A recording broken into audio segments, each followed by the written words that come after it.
عنوان: پاکستان کیسے وجود میں آیا؟ پس منظر: 1857 کی جنگ آزادی کے بعد جب مسلمانوں نے انگریزوں کے خلاف بغاوت کی تو انگریزوں نے مسلمانوں کو سخت سزائیں دی۔ اس کے بعد برصغیر میں مسلمانوں کی حالت کم ہوتی گئی۔ انگریز حکومت نے ہندوؤں کو زیادہ سہولتیں دی، اس لیے وہ تعلیم، سیاست اور معیشت میں آگے بڑھنے لگے، جبکہ مسلمان پسماندہ رہ گئے۔ سر سید احمد خان کی کوششیں: سر سید احمد خان نے مسلم کی طرف راغب کیا اور علی گڑھ تحریک شروع کی۔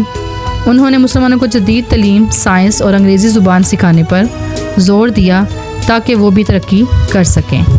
آل انڈیا مسلم لیگ کا قیام: 1906 میں ڈھاکہ میں آل انڈیا مسلم لیگ کی بنیاد رکھی گئی تاکہ مسلمانوں کے سیاسی حقوق کا تحفظ کیا جا سکے۔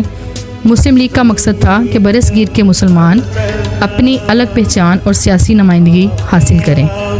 ہندو مسلم فسادات اور تقسیم کا مطالبہ: 1930 میں علامہ اقبال نے الہ آباد میں ایک تاریخی خطبہ دیا جس میں انہوں نے کہا کہ مسلمانوں کو ایک الگ ریاست دی جائے جہاں وہ اپنی مرضی سے اسلام کے اصولوں کے مطابق زندگی گزار سکیں۔ 1937 کے انتخابات میں کانگریس نے اکثریتی حکومتیں بنا لی اور مسلمانوں کو نظر انداز کیا۔ ہندو راج کا خطرہ بڑھنے لگا۔ اس وقت مسلمانوں نے محسوس کیا کہ ہندو اور مسلمان دو الگ قومیں ہیں جن کا مذہب، ثقافت، زبان، تہذیب اور رہن سہن بالکل مختلف ہے۔ قائد اعظم محمد علی جناح کا کردار: قائد اعظم پہلے کانگریس میں تھے لیکن بعد میں مسلمانوں کے حقوق کے تحفظ کے لیے مسلم لیگ کے قائد بن گئے۔ انہوں نے دو قومی نظریے کو اجاگر کیا۔ ہندو اور مسلمان دو الگ قومیں ہیں اور ان کا ایک ساتھ رہنا ممکن نہیں۔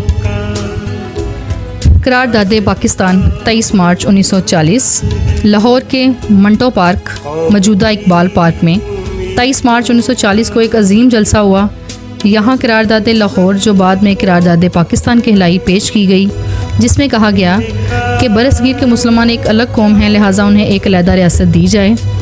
قیام پاکستان کی جدوجہد 1940 سے 1947 تک مسلمانوں نے دن رات محنت کی۔ جلسے، جلوس، قربانیاں، گرفتاریاں، جیلیں اور بے پناہ جدوجہد کی۔ انگریز اور ہندو دونوں مسلمانوں کے مخالف ہو گئے لیکن قائد اعظم کی قیادت میں مسلمان متحد رہے۔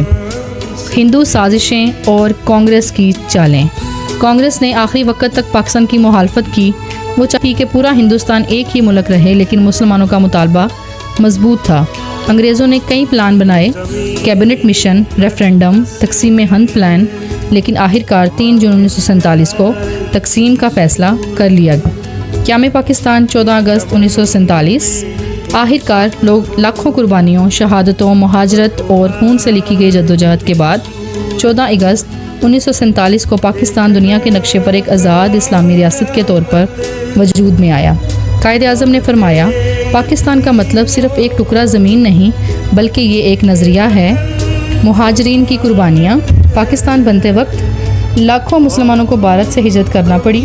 وہ سب کچھ چھوڑ کر پاکستان آئے۔ راستے میں ٹرینیں لاشوں سے بھر کر آئیں، خواتین کو عزتیں پامال ہوئی، بچے قتل ہوئے، لیکن مسلمانوں نے ہار نہ مانی۔ اس کا نتیجہ ہم یہ نکال سکتے ہیں کہ پاکستان ایک نظریاتی ریاست ہے جو اسلامی اصولوں پر قائم ہوئی۔ یہ قربانیوں، جدوجہد اور دعاؤں کا نتیجہ ہے۔ ہمیں چاہیے کہ ہم اس ملک کو امانت سمجھیں اور اس کی حفاظت کریں، ترقی دیں اور اس کے مقصد کو یاد رکھیں۔